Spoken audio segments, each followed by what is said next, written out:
What's going on here? What are we looking at? So right now the male is pushing her back. When the males mature, they develop these tibial hooks, and they use those hooks, as you can see, to push her backwards. And now he's using his pedipalps. Pedipalp. Oh, okay. To inseminate her, because they develop also with the tibial hooks in their front set of pedipalps. They develop emboli. Oh. And with those as what they use.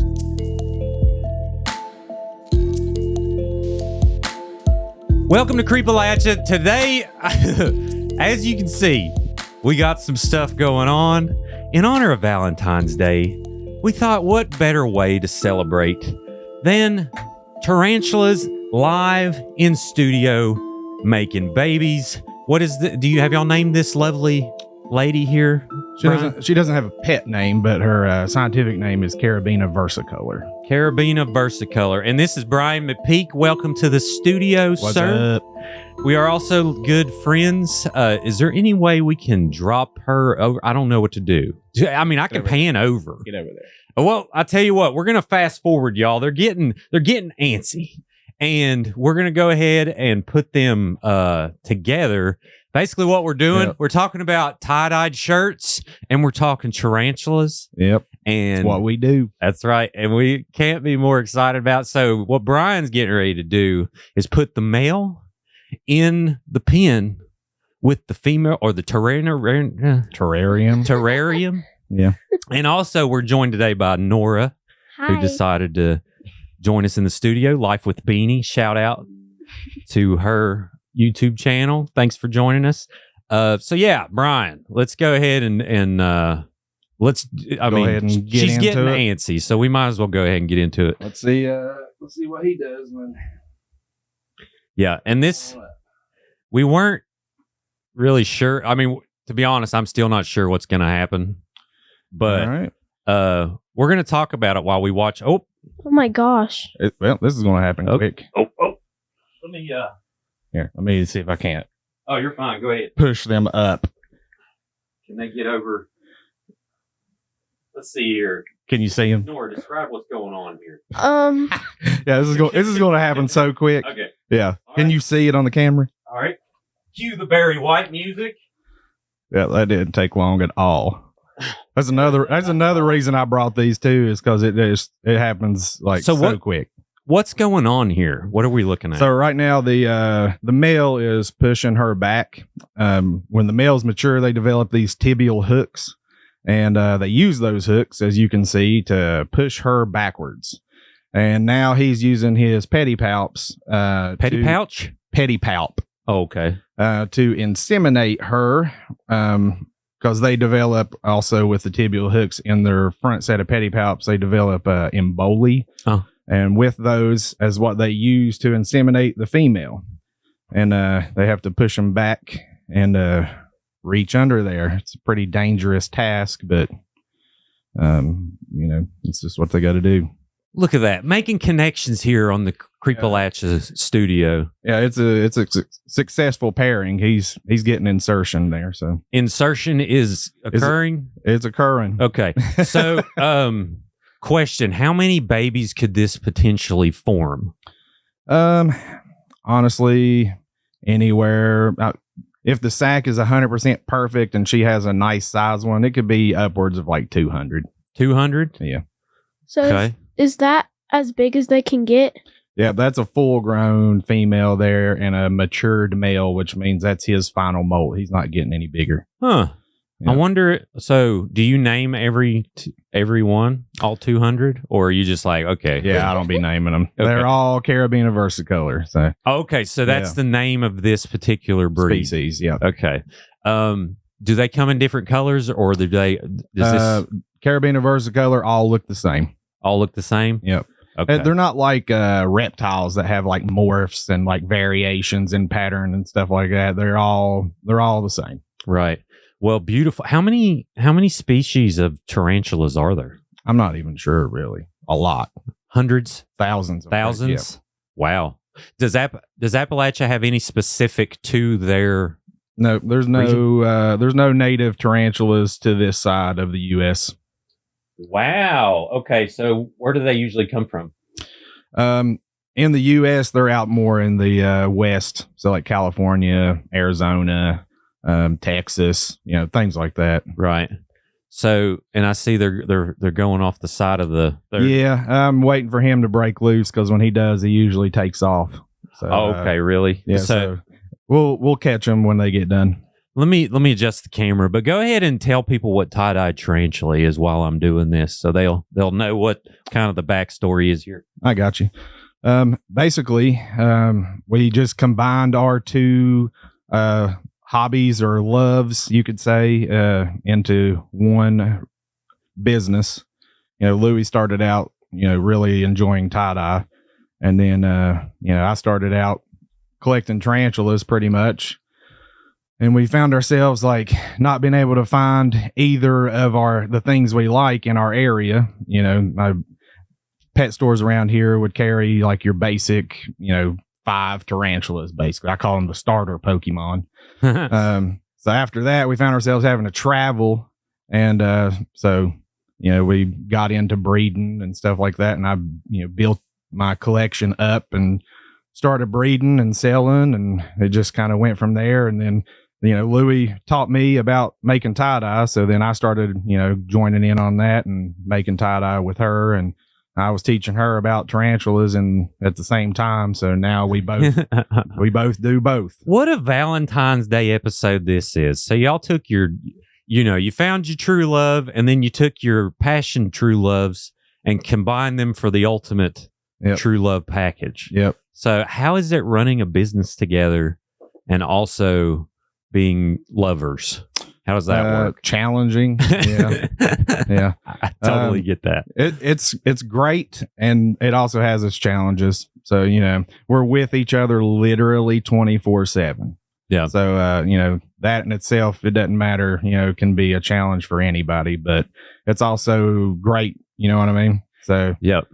And when I tell you, like, Louis is like the Larry Bird of tie-dyed shirt makers. Like, there may be people that's as good, but there's not many. I know. So, as you can see, Norah has a shirt that is a cat out of tie-dye. I don't even... Look at its face. Look at the cat's face. It has a face. Yeah, eyes. Look, there's a nose, little mouth. Yeah. Let's see here. Turns out so great. Oh, yeah. Show that again, Norah.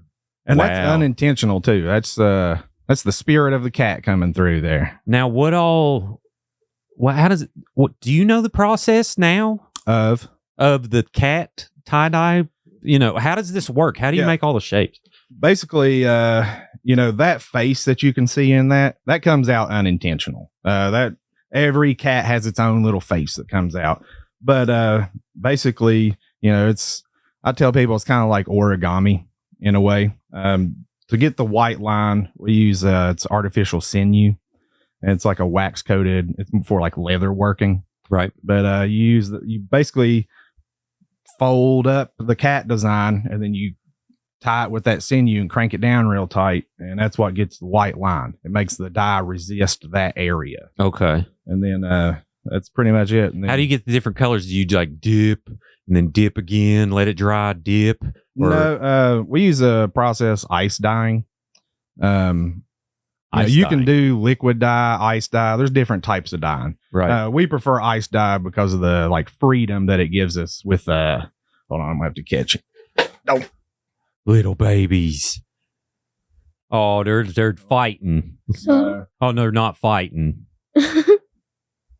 They're I just don't want him to take off and jump over there on you. So obviously if they do, I'm willing to sacrifice myself for this episode. But anyway, and they're like... they might go at it again, but I think he's trying to get away. He's just trying to all right, I'm going to... It's like, I'm kind of wore out. I'm kind of going to back off here, but don't eat me. So yeah. That's kind of what we're going to try to avoid here. Do they do that? They do that. Go ahead, Norah. How do you tell if it's a boy or girl? Is it bigger or smaller? At one point in their life, once I retrieve a molt from them, I use that molt to basically look for their reproductive organs in the molt. So like in the abdomen part, that's why he's got to press her backwards, because in between her first set of book lungs is where her like spermatheca is what it's called is her uterus and stuff. So he's got to reach under there. So in the abdomen of the males, there's nothing there. So when you unravel the molt, it'll be kind of like smooth there. Some of them have like what's called accessory organs, right, that you can see, but most of the time you can't see anything there. And on the females, there'll be like what they call a flap, but it's the uterus and the spermatheca together that makes like a little flap there. So if there's a flap, female, nothing, male. Awesome. And for the audio only crowd, I mean, I highly suggest you find this on YouTube, but we're going to try and be as descriptive as possible. He is. I think he's going to back away from her. Okay. So, Brian, I'm going to adjust this camera again. Tell them about, can you hold these tarantulas? What do they feel like after? Well, hang on. We gotta. Pretty soft. Is that the boy? Yeah, this is the male here. Okay. Oh my gosh. Yeah. But, yeah, I mean, you can handle them. They kind of feel a little prickly, but extremely soft. You can hold it back there, and then we can. Oh, you're going to put him back in the tank. Yeah, okay. He's done. Yeah. He's like, okay. He's very excited right now. So he's like, I need a cigarette. Hang on one second. Yeah, pretty much. Do you want to hold it? So, not yet, but I will. You want to? No.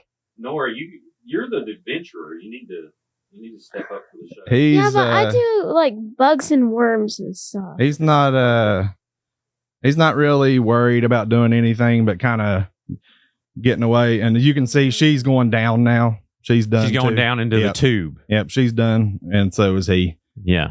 And what is that tube like? What are they doing there? Do they build this while they're inside? Yeah, the web you see there, she did that. And it's extremely tough too. It like you could bounce like a rock off of that. It's pretty firm. Wow.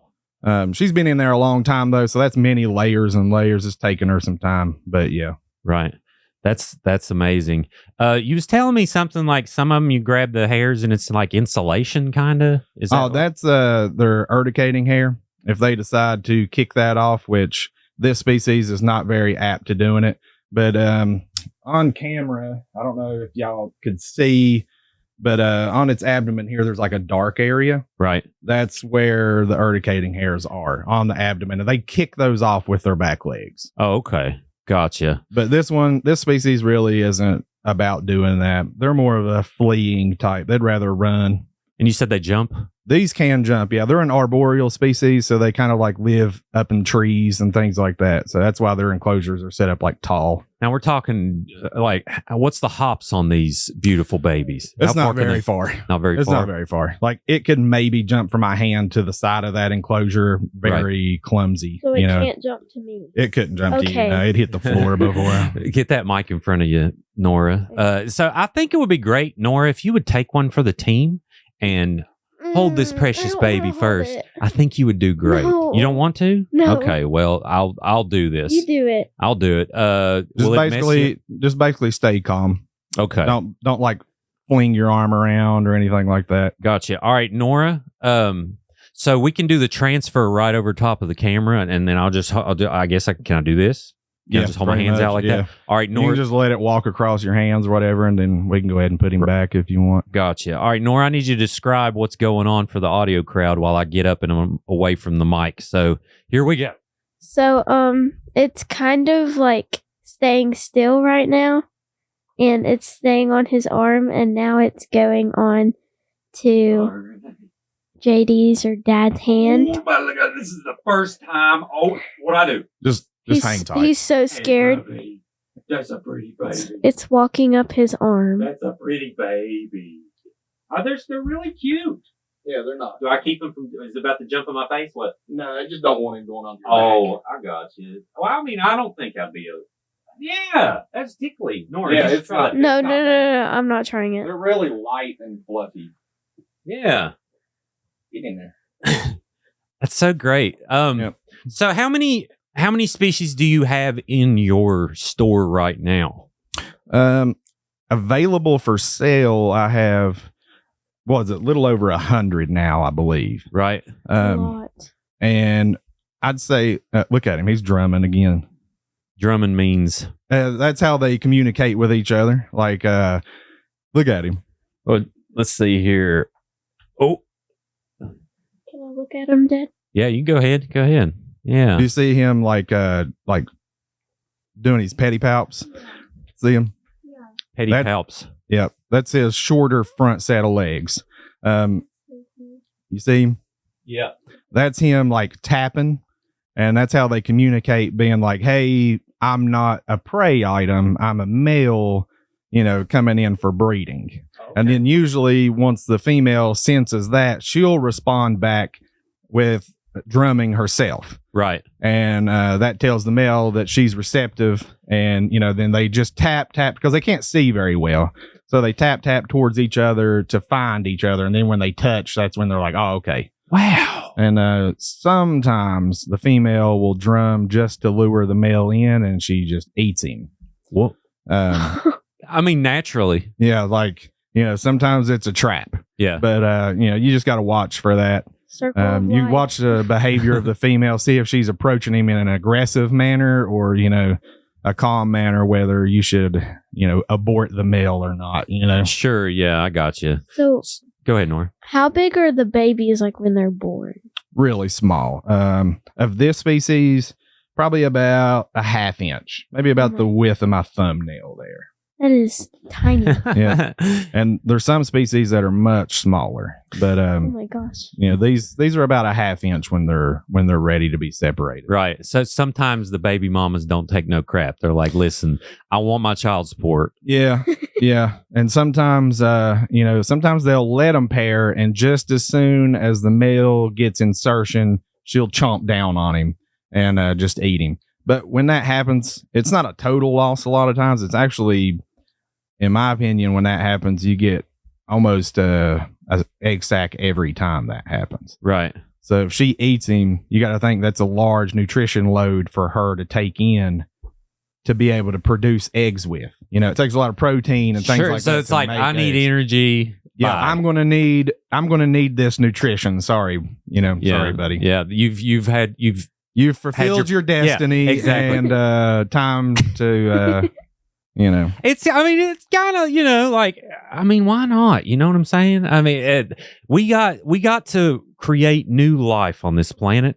And what's the male going to do the rest of its life? Now, granted, they could have more babies, but. And I think that's part of the reason they may do that too. I'm not certain why they do it.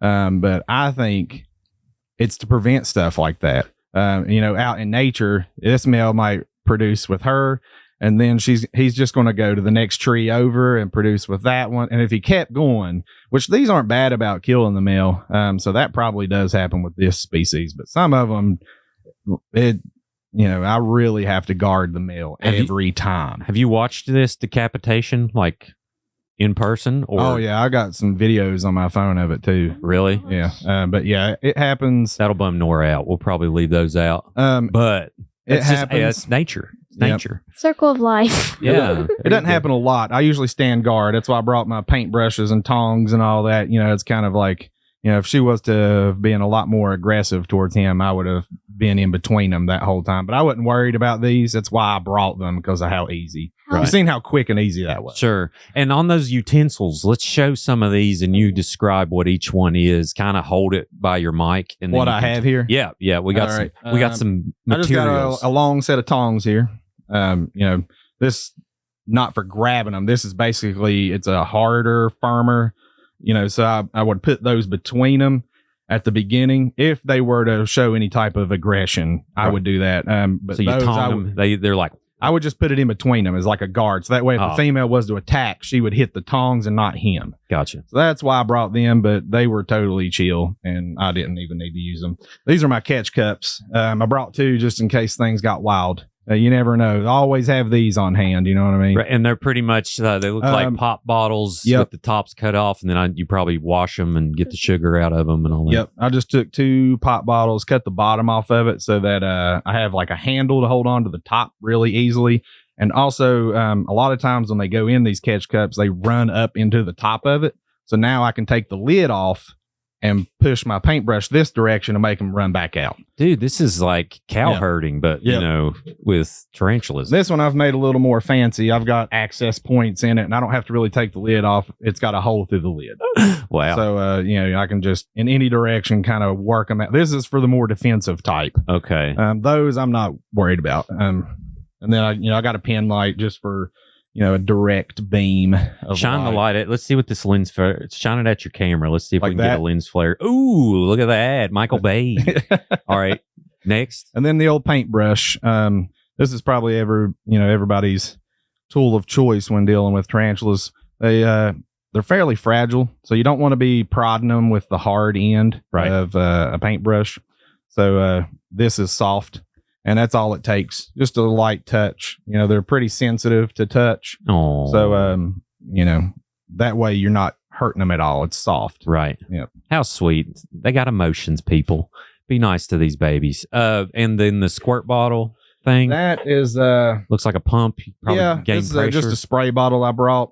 There's a little secret weapon that I have in the arsenal of breeding. Usually if the male isn't very responsive when he gets into the enclosure, right. I can take this mist bottle and spray a real fine mist in the enclosure, and it kind of I guess it's stirring up the pheromones in there. Mhm. And usually that will get the male started. Gotcha. So it's like perfume.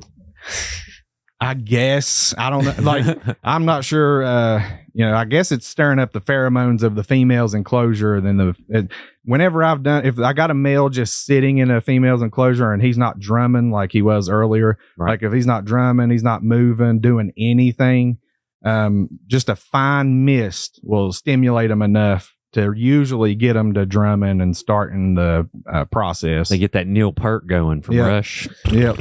All right. Yep. Yeah. Question. What was your first purchase? Like when you said, I've always wanted to kind of breed tarantulas. What do I do? And then you start researching because you're self-taught, correct?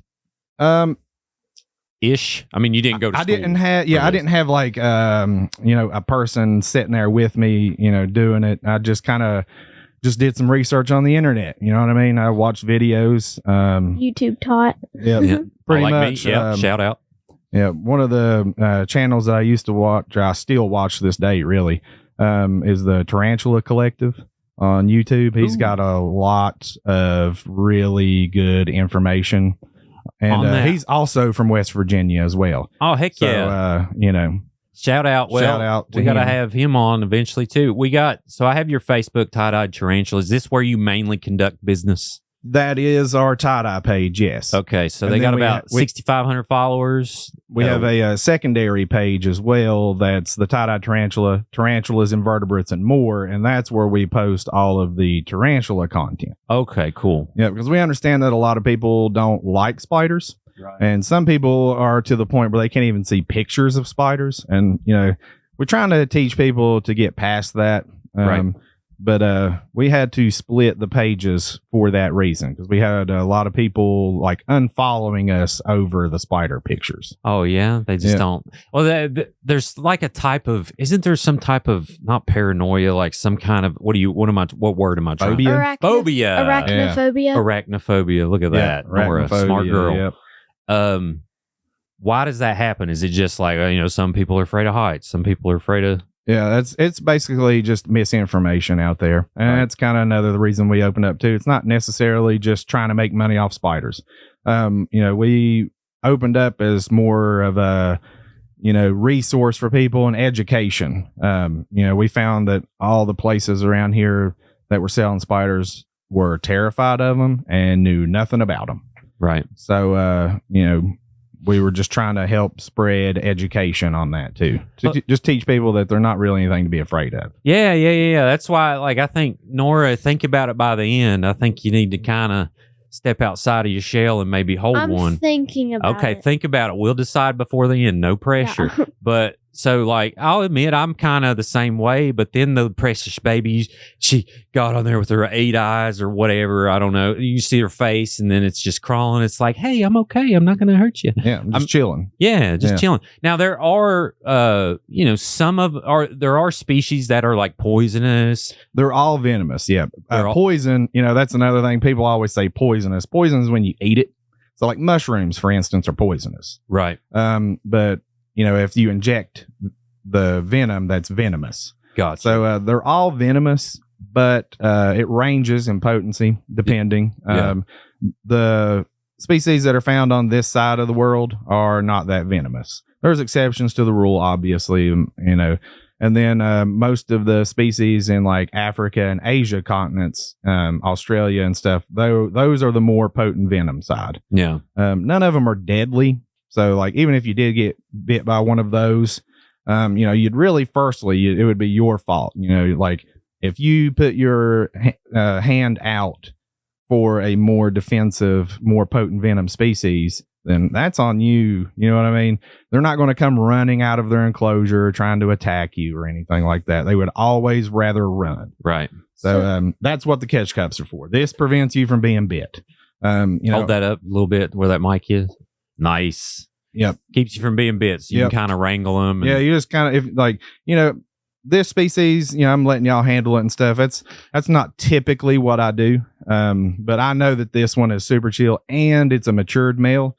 And when males like mature, they really don't focus on eating much. Yeah. They're more focused on breeding. So he's not even worried about trying to bite or act defensive or nothing. He's all worried about that female. Yeah. You could tell they was real chill. They just came in, they shook my hand, they said, how you doing? Yep. I was just like, hey, it was just like talking to. Yeah, they were ready to get it. Yeah. Like, as soon as we got here, they were ready to get at it, ready to put on a show for us. Yeah. Nora, do you have a question? Yeah. So,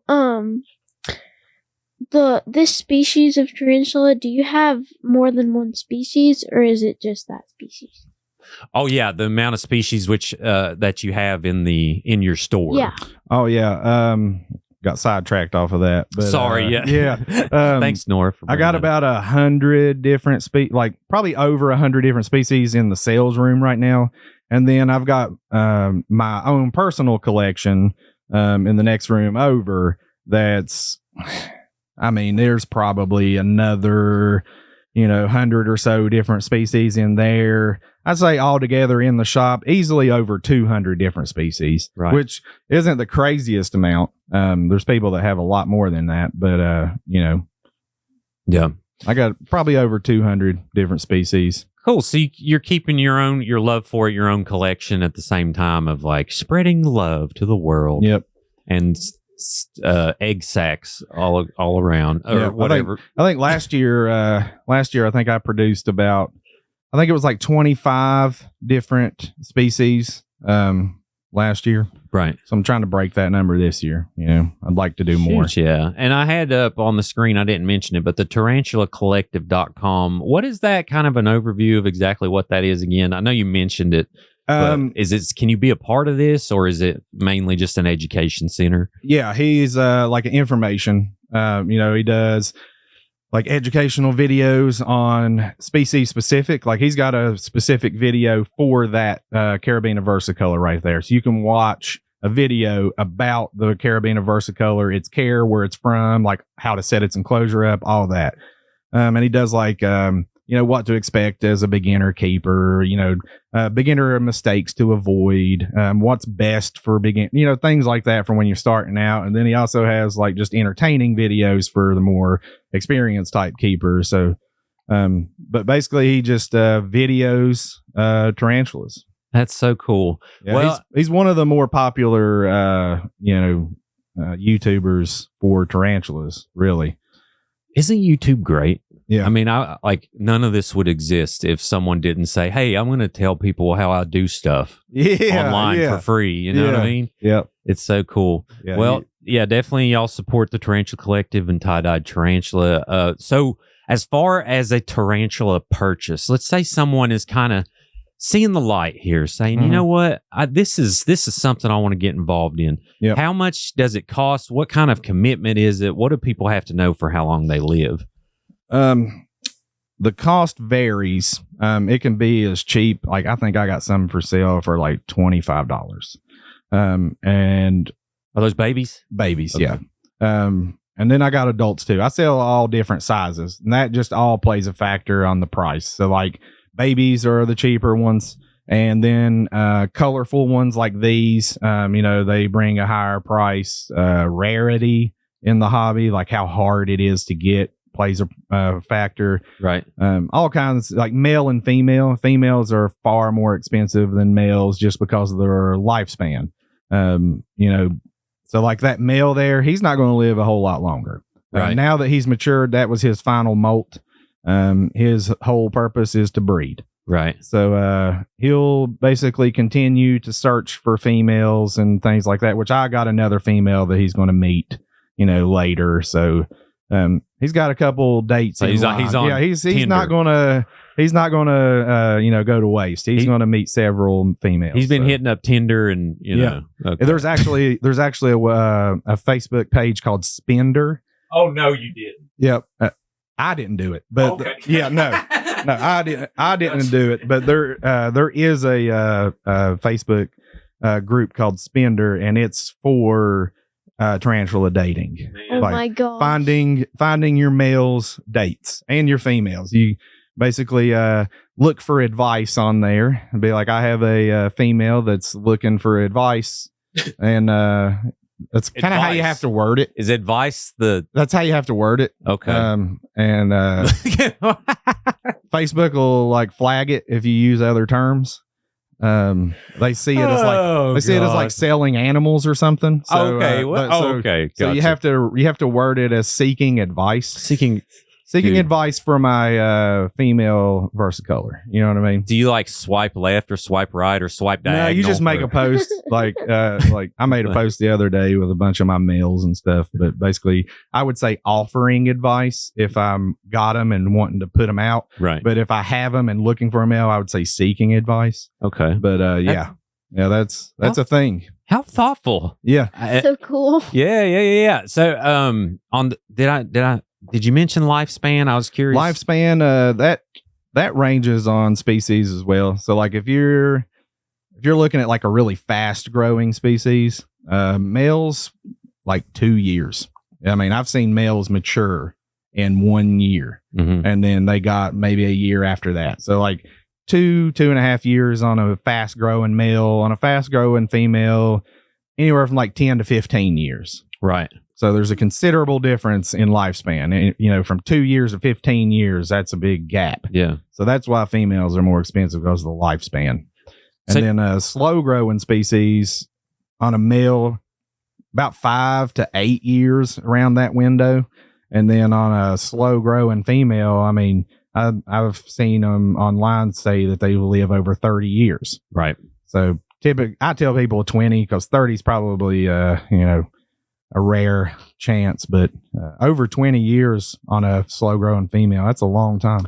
I was just curious, like, it just occurred to me, excuse me, earmuffs. Do they have butt cheeks, or like, is that not a thing? Is there like no kind of human parts that are relative to these things, or? Not really. No. Okay. No.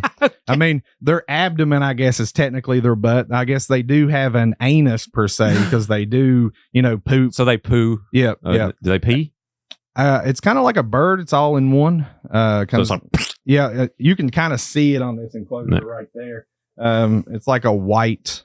You can probably see it on that enclosure too. Do you see it on the glass? yeah, maybe we You kind of like see look the- straight. Right. Let me I see. Oh, me look Yeah, straight. Yes, I see it. You Yeah, see it looks like splatter. Yeah. looks like your windshield, like after you run under some Yeah. pigeons. Yes. Okay. Yep. That's kind of that's their poop. So it doesn't stink or anything. There's nothing to worry about as far as smell or nothing like that. Their care is literally the easiest pet you can take care of. Gotcha. I So- tell people that the only thing easier to take care of would be like a pet rock. Right. Basically, just set them up in their enclosure. You don't have to handle them. A lot of people think you have to get them out and handle them. Like us handling that was like a rare occasion for me. I don't do that often. Right. Well, thank you. Yeah. I feel honored. Yeah. Yeah. It's only because we've known each other for like 30 years, 37. Wait, hold on. 30. I guess we met in junior high, 26 right? years? Junior high. 26 years. Yeah. 26 years. Heck, we've been graduated for over 20. Dude. Is it longer than 26 years? Probably. Let's see. Okay, so When did seventh y'all No, meet? yeah, grade. When did y'all meet? 4 years in high school and then 2 years of junior high. So we graduated in 03. So 6 years before that was 97, which, going by math, help me out, Hold on. Nora. 97 to 2000 is 3 28. years. 28. 28 years. Yeah, it's a long time. That's a long time. Well, yeah. Okay. So it's mainly the pheromones. There's no gyots that Oh my God. certain spiders. They ain't out there like, dang, look at that abdomen on Okay. that one. All right, No, gotcha. they're none of that. Okay, and y'all don't judge me like me and Nora. we have we talk. She's aware of so many things in this world. We try to educate each other, and she educates me half the time. Like you've seen, she just done a math problem. So don't judge me, okay? Be easy. What you think, y'all? I mean, I recently heard that word, and I was like, okay, this seems relative to bring up right now. Yeah. But what is that, like a chartreuse color? I lost this question earlier. I know you answered it, but this particular species, do they come in like a blue or like a yellow or any kind of thing, or is it mainly that? They actually start off really bright turquoise. Like when they're it's called a sling, which is short for spiderling. Right. So when they're babies first born, they're really bright turquoise, like just bright blue. Look like a piece of jewelry almost. Right. And they keep that color until they're probably about 2.5 inch, 3 inch. And then they start transitioning into the color that you see they are now. Oh, they're like mood rings. Yeah, but they all are the same color. They don't like vary in color unless it's a different species totally. What would you say the prettiest spider, in your opinion, is? I think these. These? Yeah. These are the ones. Other people would probably disagree, but I personally think these are the prettiest species. And, there's other ones that are more colorful or, there's ones that are just pretty much all blue. Stuff like that. But in my opinion, I just love those. Right. So let's try to educate people. Why are, like, I'll see you say things about other animals like snakes, like garden snakes, things like that. Why are these so important to exist on the planet? Would you say it's because they eat a certain amount of bugs or? Yeah, for sure. Pest control. Like these are not causing any harm or spreading any disease or anything like that. And they are controlling the ones that are annoying. You know what I mean? Like flies, for instance, or gnats or things like that. I've never had a spider try to get inside of my eyeball while I'm standing outside. You know what I mean? Yeah. So they're taking care of things like that. I've never been standing there and been like, dang, them spiders ate me up today. That doesn't happen. So, that's why they're important. They just really knock down the more annoying species of bugs and that goes for all spiders, really, right? Yeah. Not so much like tarantulas in our area, but just spiders, like all the orb weavers you see on the side of your house. In the summer, go look into the web and look how many bugs are in their web in the summer. They're controlling all of that. Right. We'd be overwhelmed with them if they weren't out there. Sure. I imagine you don't kill them. No. So do you ask for repentance from the years that you killed spiders, possibly when you didn't know much of, or do you never remember? I've never been a spider killer. Okay. So you've always kind of been Either. like, Nora either. She'll take roaches outside and be like, here, like be free. I see a spider on the wall. I pick it up in like a tiny one. I pick it up in my hand and put it outside. Right. I don't kill it. Good for you, Nora. That's very well. Now, yellow jackets, do you kill those? Yeah, no, yellow jackets, it just depends. I mean, if it's not in an area that's going to harm anyone, those are a different story. Okay. Gotcha. So there's a line. I just had to establish. Yeah, there's a line for sure. Mosquitoes, those can all die. Right. But they're just parasites. Yeah, they're spreading disease and ticks. all that. Ticks, fleas. Like all that stuff can. Yeah, the Lyme disease is shout out to my lover. Lyme disease is rampant. Do you know she had Lyme? Mm-mm. Yep, she sure does. What? Yep. Mama has Lyme disease. Did I not know. tell? Okay. No, I was like, how did he not know that? Because y'all known each other for so long. But thankfully, she Thankfully, she has it under control, I believe. So, but anyways, all right. So people can reach out about this. We're about to get into some tie-dye too, because we got to talk some tie-dye. Sure. But people can reach out to your Facebook page and say, hey, can I pre-order stuff, or do they have to come into the shop, or, how do you do things? Yeah. Like right now, this month, we're doing custom orders. So, if somebody wanted something custom made, like somebody wants a cat shirt, for instance, in a different color, right now is the time to do it. Ooh, we got some action. What's going on? She's just exploring. She's probably wondering why her top is off of her enclosure. Oh, I thought you meant the top off of, but they don't have tops. So I guess. Yeah. She's just hanging out. I'm letting them just be on camera, essentially. You know what I mean? Girl. Yeah. And, all right, Norah, what do you think? And typically these don't like to be handled much either. So see what I mean? Sure. Just she barely touched my hand just now, and then boom, she's back in her enclosure. Right. Gotcha. Yeah. She's probably wondering where that male went. We don't interrupt her. It's like, he don't call me. Is that how it goes? Like, you just, I mean.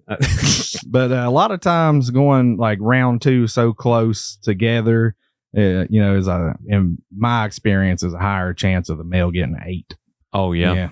Yeah. So he got away. He got, good insertion. So I'm not going to let him pair up again. Success today? Yeah. You could tell it was like. Oh, yeah. I was watching it. You could see, he was working his little petty palp there and getting in it. Good job. Way to go, y'all. I'm excited for their babies, and Me too. I really extend my congratulations. I know they're going to be a great family. Now, do they eat the babies? They can, yeah. Okay. I've had several females just eat the egg sac before it's ready to be pulled. Like, I'll let, like, if she drops an egg sac, the day that I see the egg sac, I'll write it down, the date, and then 30 days from that date, I'll pull it from her. Mm-hmm. Because I don't want all of those babies hatching out inside that enclosure and then having to dig. Like, you see how many sticks and like webbing that she's done and all that. I don't want to tear all that up cleaning babies out of her enclosure. Right. I'm going to get up and readjust again and focus camera. Norah, do you have any other specific questions? Like, what do they eat? That's a good one. What do you think? So yeah, I saw some crickets like behind that wall. Yeah. Do they eat crickets? They do. Yeah, some of the crickets have gotten smart and went behind that backing in there. But yeah, they'll eat anything they can overpower. So it's not only like in the wild, it's not restricted to crickets and things. It would be literally anything they could overpower. It could be, any type of mammal or invertebrate that is unfortunate enough to be in its grasp. Yeah, right. What they're doing right now is kind of beautiful. It's like they're sleeping. They're kind of having pillow talk. Yeah, they typically don't move around a lot. They're ambush predators, so they kind of lay in wait for the prey items that come to them. So they don't wander around looking for prey. That's why they can stay in small enclosures. Mm-hmm. Like that's her safe spot. That big tube of web, it goes down and kind of hooks out towards the corner over there at the bottom. But she doesn't like to be very far from that. In the wild, because they're not very, they don't have a very complex brain. So, Oh, they're stupid? Pretty much. Okay. I wouldn't say maybe stupid, but just instinctual would be a better word, probably. That's that's what we need to start saying. Like, when you meet somebody who's like, oh, you're kind of stupid, I'm going to be like, you're instinctual. Yeah. That would be awesome. That would be an awesome way. Yes. The world would be a better place if we could describe. Yeah, that would be awesome. I like it. Yeah, me too. I'm going to start doing that too.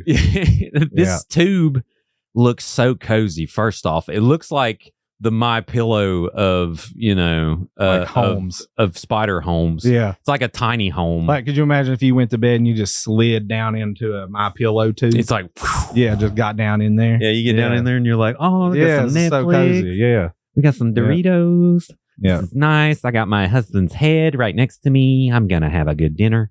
Yeah. Got him stored away. This is good. I feel his nourishment in my veins. Do they have veins? Yeah. Yeah, they have a circulatory I mean, that system. makes sense. Their heart is actually in their abdomen, going along the back. If if there wasn't any of the like hair and stuff on their abdomen, I could show you. But these haven't kicked their hair off, so you can't see it. Do they got like a 24 pack of abs, or is it musculature? No abs. Musculature. No. Okay, that makes sense. Okay, because I figure, I mean, all these insects blow my mind. Because think about how hard it would be for us to crawl up stuff, and just effortlessly, they're just like, whoo! Yeah, Get up here, which they got body 8 weight. legs. Yeah, just full body weight, just running up a surface. Yeah, just yeah. I can't run on a flat surface very good. Like, could you imagine just scaling a wall as fast as you're running on ground? Yeah, they're all like LeBron James. Yeah, every one of them. Yeah. So awesome. All right. Well, there's some spider knowledge. We're going to talk a little bit about tie-dyes. So, and Louis Fields, Brian's lover, is the tie-dye specialist. Yep. What all type of products are we talking here? Like, have you ever tie-dyed you do tie-dye hats and we do, keychains? I don't know. We do actually. Oh, really? Yeah, we have some keychains right now. How does that? What do they look like? They're like it's like a braided cotton strap with like a clip on the end of it. So like one of those And it's like friendship bracelets, like it's weaved. You could totally put it on your wrist. I think that's actually what it's for. It's Right. maybe like for like a little purse that you clip it onto and you put it on your wrist. But Let's see what we got here. We got a mushroom. Yeah, we got all kinds of things. And right now, customs aren't limited to what we have in shop as far as like t-shirts and things go. If you have a specific item that you have been wanting dyed, we do that too. So like we get a lot of people ask about coveralls. Coveralls are expensive. Right. So, if you had a pair of coveralls that you wanted tie-dyed, now's the time. Do you have coveralls on here somewhere? No. Okay. Well, there's, and shout out to Louis on the photo skills. Is Louis taking the photos or yes, you? Yes. Okay. Yep. The composition shout here. out to Louis for all of our marketing. She does that all. She does all of that. So like we haven't hired anybody to do our photography or, marketing or nothing like that. That's all Louis' designs. Yeah. So you go back, you inseminate the female spiders, and then she does all the marketing and the tie-dye. Yeah. Okay. I deal with the spiders is my main goal, and hers is the tie-dye. Perfect. And then what's this squishing here? That's a Nido toy. Oh, okay. That's another thing that we have at the shop is Nidos and lava lamps. Oh, cool. So you have like suppliers that you work with and kind of sell their stuff. Yeah, I think Schilling is the only one that we like work with that's not our stuff. What's Schilling? That's the company that makes Nido and lava lamp. Oh, Yeah. cool. Yeah, Okay. they make like all kinds of stuff like Tonka. They make that. Speaking of lava lamp, Yeah, there's a lava lamp Louis, t-shirt. what's wrong with you? What's wrong with you? Like, how is this so symmetrical? Yeah, that one's pretty sweet. That one's a good one. Yeah, there's even lava in the lava lamp. Yeah, I don't know how that. I mean, my mind is because you got to essentially paint something and with rubber bands and then we don't use rubber bands. Okay, so you have specific. Yeah. What are they called? Just ties? Sinew. Sinew? Yeah, it's artificial sinew. Is it like it's for leather working, but it used to be made out of like pig intestine, but it's artificial now. Interesting. So it's like really strong. Like you can't if you had two pieces wrapped around your hands and tried to break it, it would cut into your hand. So the reason you do that and can get these intricate patterns, you couldn't do this with rubber bands. You could not do that with rubber bands. Okay, because you just go and break. A rubber band would let the dye seep in. You could get kinda that design. Yeah. But I don't even know if you could, honestly. I doubt you could do that with rubber bands. Yeah. You could do a heart design, things like that with rubber bands. Right. Something more intricate like that. I don't think it's possible with a rubber band. Yeah. And I got it full screen here. I just don't. Are you kind of like, well, I know this is going to be lava. I don't know the shape. Or are you like, I'm making an arrow looking. You got to watch when you're making designs like that, or they'll turn out shaped the way you don't want them to be. Gotcha. Okay. I know what you're saying. Yeah. I pick up what you're spidering down. Yep. Let's see. We got some paw prints. Yeah. Those are extremely popular. Yeah, we that's usually beautiful. sell out of the, like, if we ever announce that we're doing paw prints or cats, you better be in there the day we open up after we're done with them, because they usually are gone in the first couple of days. What's the typical batch, like a run that you'll do? About 40. So 40 items is about where we're at on max. That's with like capacity of our washing and machine and dryer and our space that we have to work with and stuff. So around 40 items. We can push it more, but a normal batch is about 40 items. Right. How freaking cool. Is there a template? Like now, did you make some cutouts to where you put it on the shirt and you go, and then you, and then Not really. It's kind of like I was saying, it's almost like origami, but with cotton. Okay. You know, you got to fold it. But how do you get the consistency? Or does each one have kind of, is that the cool part of it? Like each one kind of has its micro little variability. Every shirt's going to be different. You know, the tie itself, you know, you could make fairly consistent, but like when we draw those hearts out, you know, that's just free-handed on there, and then you know, you're like, hey, there we go. You can kind of see on that shirt. If you're like a tie-dyer, you can kind of bless you, Norah. See, but basically, you know, that heart, it's just like when you do a paper heart, right? You know, you fold the paper in half and you cut half a heart out, and then when you open it up, you got a whole heart. Gotcha. That's how that is. That's incredible. So it's all about folding. Yep. Such patience. Have y'all ever had any like screw up?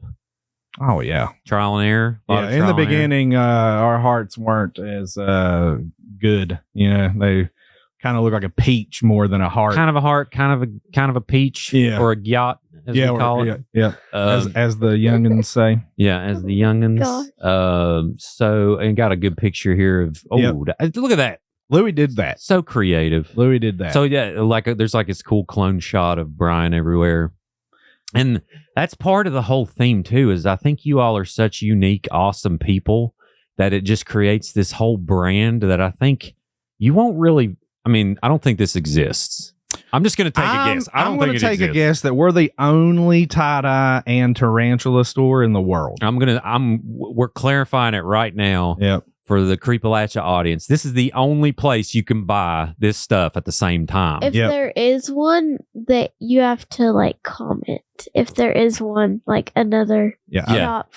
If there is one, comment on this section, and then we'll y'all can kind of talk, and then we'll have like a battle or something. Yeah, have like a battle of the dyes, and then we'll see. Because if there's somebody breeding tarantulas and hand tying tie-dye in the same business, yes, that would be astonishing. I got this. If the multiverse is real, if that's the case. In other universes, that probably is plenty. Yeah. So, and the competition, I already see the competition. It would be like, okay, so we're gonna do who can do the most lava lamps and inseminate the most female spiders in 1 hour. Yep. I got this species of spiders. Well, I got this species. Yeah. And you're both free to like use your knowledge. Like there's no certain type that you have to do, but you each can pick like, I'm going to pick the Fedoris Flafla Tisa Flifa. Yeah. And then I'm going to pick that was the some good Flafla Sleep and Tapatipas. That sounds more German.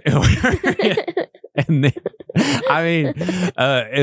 and then as far as the lava lamp goes, like Louis would be like, I'm going to do this technique and my lava lamps are going to be this size. And then they'd be, but anyway, and like Louis would know what certain colors go faster drier than the other ones, or I don't even know. Do you put them in a dryer when you're done, or do you kind of just air dry it? Basically, they have to batch overnight. So, you tie up your design, obviously. And then we put them out, dye them, and then we use ice. Oh, yeah. After that. So we basically got to let the ice melt overnight. What's the reason for ice? This is like craft beer, but with t-shirts. With liquid dye, if you go back to the tie-dye pictures, I can show you the difference. Okay. Where are we at? Let's see. Go to the heart up there at the top. Okay, this one? Yeah. Do you see how the colors are splitting into different colors? Like, do you see the pink in the middle has got darker and lighter places? Yes. Yes. See how the blue and the pink up top? That's like one color that will split under ice. The ice allows the colors, you got to mix colors to make color. Right. So like black's made up of all colors, right? Right. So when you use ice, it allows those colors to split. And if you can just use straight black and you'll end up with like little spots of red, yellow. Really? blue. I was going to say Yeah. so there's no you can't just use a straight black dye. You got to make it by. Well, we get the black dye, but the dye is like mixed. Okay. So if you use liquid though, it will be straight up black. It will not split. So if you go back to the paw print, Let's see what we got here. Yeah, look at the paw print. All right. Yeah.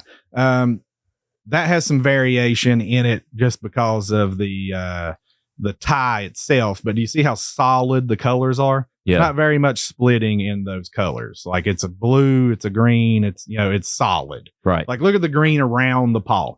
It's pretty much just green. Yeah. That's the difference between liquid and ice. Ice is a more smoky color. Yeah. Allows a lot of splitting and colors to come out and things like that. But liquid, solid. Like when you mix it up, if it's red, it's red. You ain't going to get a variation. That's so beautiful. And I suck so bad at this. We done this at Norah's 7th birthday. What birthday? Remember when we done tie-dye shirts? Didn't we do tie-dye shirts at one of your birthdays? Yeah. It seems like, but anyways, Might have mine. been 8th. I think it was the 8th birthday. Mhm. Mine was horrible. Like, it basically turned brown because all the colors. What design did you try to do? So I tried to do a heart, but Okay. it looked just more like splotches of red. I got It you. didn't really do it. Nice. That's something that we're doing at the shop too occasionally when we have the time really. Is we try to do classes sometimes. We've done a few. It was pretty fun. But the holiday seasons and all that stuff and has slowed us down on that. Yeah, all that family crap getting together. Yeah. It's like, come on. Move it along. What is this? This is what is it? Do you do sheets? Wow, this looks like a kaleidoscope. Yeah, that's a tapestry. Basically just wall art. And there's Louie. I think that's There's the first Louie. time we've seen her. Yeah. And Louie's in the background. Hey, Louie. But this is gorgeous. I mean, That's, it reminds me of a. That's called a kaleidoscope. glitch fold. It's like purposeful chaos, I guess you could say. That fold is purposefully made to look like that. Right. That's a pretty time consuming fold there. That looks so Clicked good. a little too many buttons. All right, now we're back. So this is we do bags. We do like Yeah. handbags. Yeah, like little purses and bags, t-shirts, long sleeves right now, crew necks, zip ups, Dresses. dresses. Those caftans there are very popular. Christmas tree skirts, stockings. Oh, that's so cool. I wish we knew that existed. Oh, we should get stockings. I know. That's beautiful. And Yeah, this- and then we sell also glass pendants. I got one on right now. Oh my gosh. But we sell like glass pendants like that, and those are all hand blown glass by a few artists that we like. that's incredible. So we have those too. So that's custom, That's just or is it kind of like a mold that they have, maybe? Or No, they yeah. they actually. yeah, it's a hand blown piece. They work the glass to make it look like that. There's not like some people use impressions where they'll have like a liquid glass and they'll press things into it to make things, but those are not. Yeah, and these And then- little glass lava lamps. Yep, they have there's like opal in there as the lava and stuff. Those are Fits in the pretty palm of your sweet. hand. There's Yeah. 5 of them. That's so cool. So cool. What else we got here? We got, what is this? A tree skirt? Yeah, Oh, yeah, that's beautiful. yeah. Do you see how all Christmas. the colors are splitting and like running and things like that's from ice? Right. Yeah. Oh, okay. Yeah, so it reminds me of like an epoxy floor, how it kind of interacts with each other. Yeah, just like that. Yeah, that's Yeah. beautiful. What's this? We got a That's spider tree. our Christmas tree. That was wow, that's epic. Oh, those were the things that The went skirts? under the yeah. Yeah, that's super cool. Little ghosts, little glass blown ghosts. We got skulls. We got, Mushrooms. I mean, anything you possibly could want. Where can people find your store? We're at 600 Rogers Street in Princeton, West Virginia. Princeton, West Virginia, Mercer County. Yeah. Shout out. I mean, I don't know why I'm shouting that out. Yeah, we have gift cards. I went to college there and dropped out. That's yeah. about the only shout out I have, which we're going to get into because we got this stuff done. Now I got a whole other section of this interview we have to talk about. Yeah. So Louis, I hope you're comfortable. So yeah, definitely y'all go by and check him out. If you listen to the podcast, let him know. Louis is a hyper talented artist. I think probably one of the most unique artists in West Virginia. Brian is literally, if you so going back to our childhood, if I was to pick one thing that Brian Mcpeak was going to do when he grow up, this probably would be in the running. I'd be like, okay, yeah. It makes total sense. Of course Brian's doing that. Yeah. But it wasn't like you just started this thing and you fired it up and then y'all are actually able to make a living and yada, yada, yada. Like this, and I can relate to this. This was a climb. Oh, yes. Kind of a slow climb. Yeah. We really started cranking things up right when COVID hit, too. So, like that, that was a hurdle to come over, too. Yep. I remember still to this day, people talk about it. I mean, it's almost weekly people mention it. We had during the height of COVID when everybody was locked down, nobody was allowed to go anywhere and stuff. And everybody was like going stir crazy, We was like, heck with it. We'll do, we weren't doing events, nothing. Everything was closed down. So we was like, heck with it. We'll do a sale on our front porch. It's out in the open, out in the air. Nobody's going to be, on top of each other or nothing. So we're going to do a little front porch sale. And we set up our front porch in Athens like we would a shop. Right. We had racks and everything out there and stuff out on the sidewalks and everything. Sure. And that day was epic. Yeah. Yeah. You could tell that people were like, oh, something to do. I'm there. So still to this day, people are like, I came to y'all's front porch sale. It was nuts. So you had a moment where did it kind of start, which, I know it kind of did for me with video. It started as I just want to do this and figure this out and have fun doing this. Yeah, for sure. And then eventually it clicked like, wait a minute, I hate my job. Yeah. I want to leave it. Yeah. Is that kind of how it's kind of like when we started off, like, Louis was like, I really enjoy tie-dye. I want to do it more often. So we started just doing shirts at the house, in our kitchen and dining room, quickly turned into a tie-dye station. We were just doing some tie-dye, not really thinking much of it. And then people started really liking it. So we was like, well, we could probably make some for you, for X amount. And, then it started that way. And during that time, I was starting to get more into tarantulas. I had my own room in the house that was dedicated to just, the spider room. Right. And, as I started getting more into tarantulas, I started finding myself like, man, there's nothing around here. And, so the tie-dye thing started first. There was nothing around here as far as like finding different species to collect. Right. Everybody knows when you first get into the hobby, it's like you got to catch them all. So like you're looking for the Pokemon. you looking for the next species. You're like, dang, I got these already. Where can I find something better? So just that in itself. But the tie-dye kind of started first. Yeah. We had the idea of merging tarantulas into it in the beginning because we came up with the name first. Right. So we just kind of sat around and brainstormed about it. You know what I mean? And was like, I wonder if this is a possibility. Everybody around here doesn't seem like have very unique ideas. They want to copycat everybody. So, sure.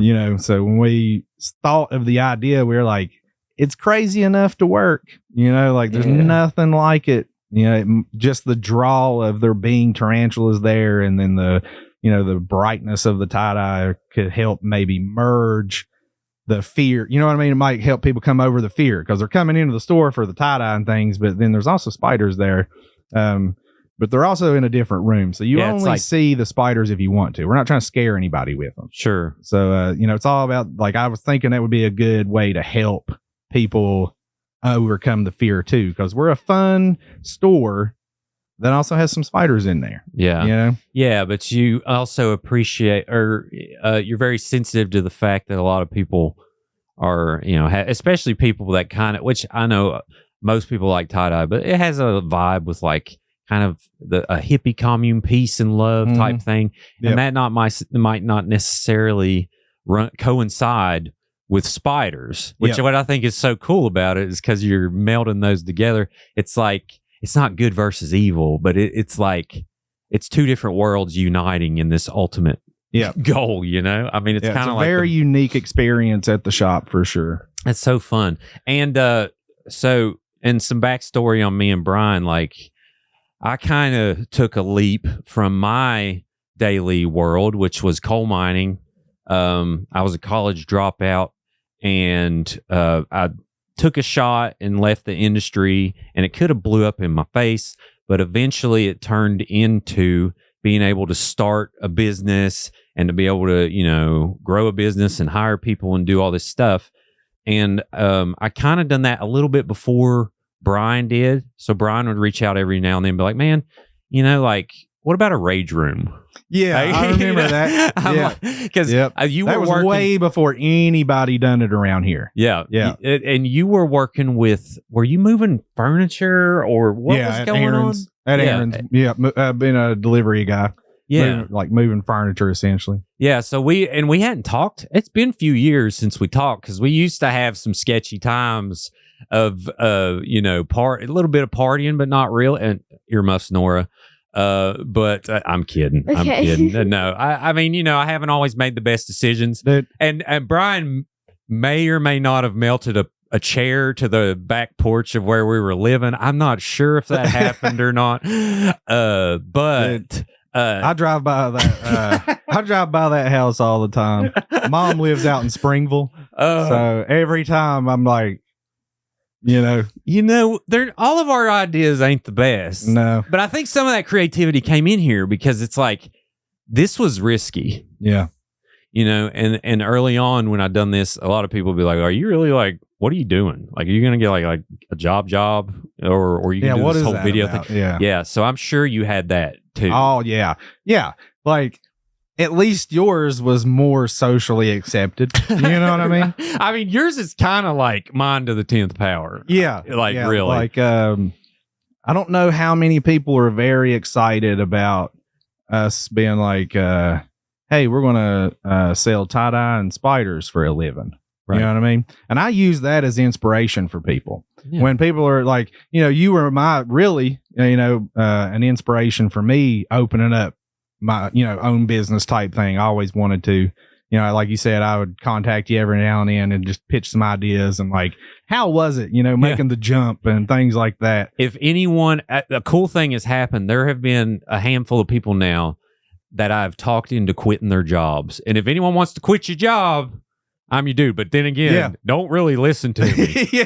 But you better be ready. I'm going to tell you to do it, but you better be ready. Yeah, you better be ready. And you're putting in the hard work. But it took a while. But you were totally right, though. I mention it all the time, actually. We talked about it probably 2 weeks ago. The one time that I asked you about quitting my job, and you told me, like, you know, it's going to seem scary, you know, but when you need, you know, $50 to pay the electric bill, you're not relaxed about it and being like, well, I got this job that's going to pay the bills. You really crank up all of your focus on the new job. So like, shoot, yeah. So like, if I needed $50 to pay, you know, my bills, I better sell some spiders for that. Right. You know what I mean? So the hustle begins. Yeah, it really kicks it up. So yeah, I should have quit way earlier than I did. I'm sure everybody says that starts their own business. They should have, because it allowed me to like really focus. Right. And when we did, we blew up after that. That's awesome. Well, and it's, you know, I think everything happens I do think everything happens for a reason. And I think the timing that you picked was perfect. You know, you had things taken care of. You had your business model kind of somewhat formed and was like, okay, well, I know we already had a storefront. Yeah, you already had a storefront. You had X amount of dollars that you knew you were averaging every month. So, I mean, it's a smart decision. I mean, I ain't saying people like, listen, don't quit your job and then end up with your parents or your grandparents paying your bills. Yeah. Make smart decisions. But if you feel confident and you see that your labor, you know that you have it. Yeah. You know you have the drive, then go ahead. Drive's the big thing too. Yeah. Like, I feel like you could come up with almost any idea, and if you put the drive behind it, it's not going to stop because you can't fail if you don't stop. Yeah. That's what I use, like what I sell spiders for a living. I use that as like inspiration for people that are talking to me about opening up their own thing. I'm like, look, man, like I'm making it selling spiders. Right. You could literally pick whatever you want past that and it'll probably do better. Yeah. You know?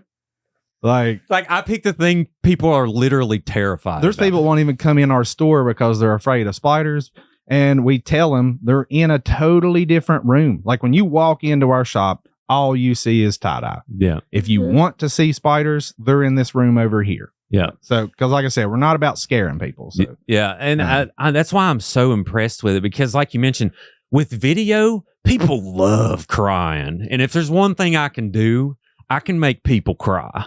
So really, like when I started doing wedding videos and stuff, I was like, tears pay the bills. Let's freaking go. So I'd make all these grandmas and all these moms like, oh, I love my baby. And then they'd be like, yes, here's thousands of dollars. Please make me cry. Yeah. You know, so that's the thing is like, it's really storytelling is a lot less of a risk than what y'all have done. And I'm so proud that we grew up in McDowell County and we were just like, you know what?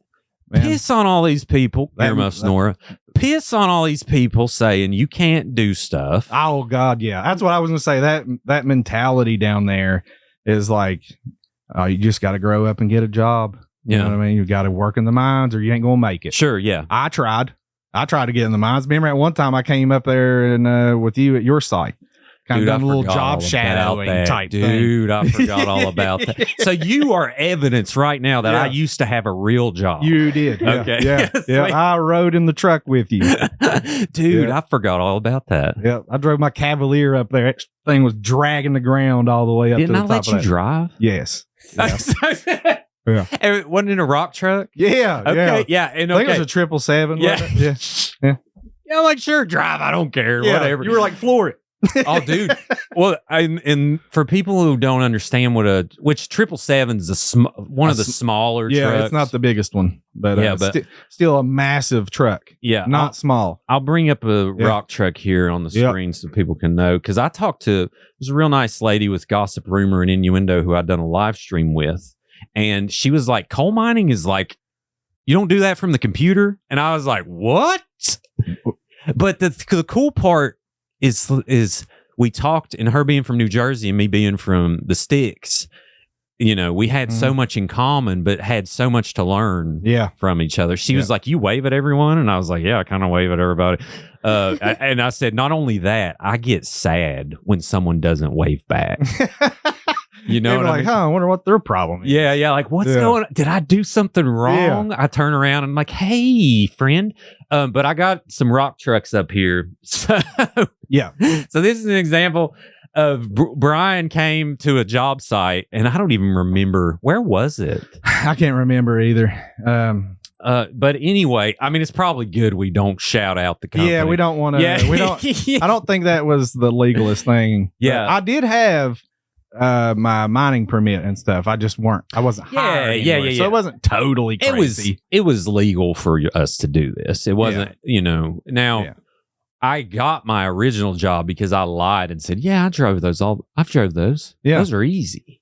Those are easy to drive. Never set foot in one in my life. Yeah. They put me in a 785 backing up and dumping over this valley field. And for those who don't know, valley fields are these huge hillsides, like 100-foot drops. You tried to get me to do that. Yeah. I was like, go ahead. I was like, did you not do it? I tried. Oh, yeah. I probably short dumped it, though.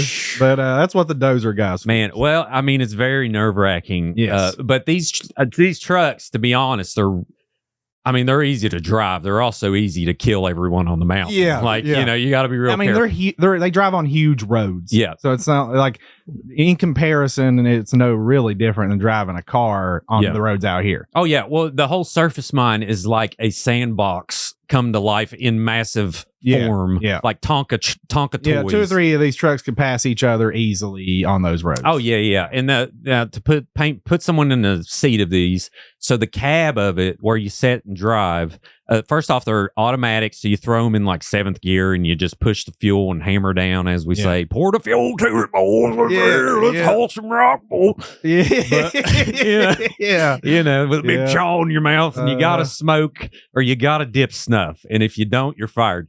But, and then on the whole other side of the truck is, I think 777s are around maybe 60 feet across. I don't, maybe they're 30 feet. Anyways, I'm getting some dimensions Lots wrong. of feet across. But there's so many feet. So your off side is your right side, as you call it. And you got to be real careful. You basically pick a point on the mirror and you know, all right, well, when I'm pulling up to get fuel from the fuel truck, if I have them inside this point on the windshield or the mirror or wherever you pick, I'm going to take the fuel man out. So I got to really be careful. So that's kind of how you measure it. But so yeah, I lied, said, yeah, I've been on that, climb up this big ladder, scared half to death, but thank God I did it correctly and they hired me, because I would have been screwed. Yeah. Dude, I had no plan.